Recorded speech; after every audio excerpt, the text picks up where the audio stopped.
Praise lord. ప్రియమైన దేవుని బిడ్డలారా, యెషయా గ్రంథము 59వ అధ్యాయము 1వ వచనము. రక్షింపనేరకయుండునట్లు యెహోవా హస్తము కొరత కాలేదు, విననేరకయుండునట్లు ఆయన చెవులు మందము కాలేదు. మీ దోషములు మీకును మీ దేవునికి అడ్డముగా వచ్చెను. దేవుడు నీ మొర తప్పకుండా ఆలకిస్తాను అని చెప్పుచున్నారు.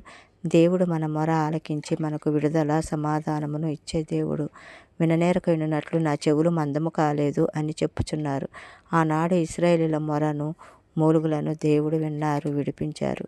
నీవు పెట్టే మొర దేవుడు వింటున్నారు, నీకు సహాయం చేస్తాను అంటున్నారు. నీవు నాకు సహాయం చేసేవారు లేరని కన్నీటితో రోధిస్తూ ఉన్నావు, అది దేవుడు చూస్తూ ఉన్నారు. సహాయము చేయక ఉండనట్లు నా చెయ్యి కొరత కాలేదు అని దేవుడు చెప్పుచున్నారు. నీటిలో మునిగిపోతూ ఉన్న పేతురుకి చెయ్యి అందించి పైకి లేవనెత్తారు. ఆయన హస్తాన్ని నీకు అందిస్తారు, నీ ముందు నడుస్తారు.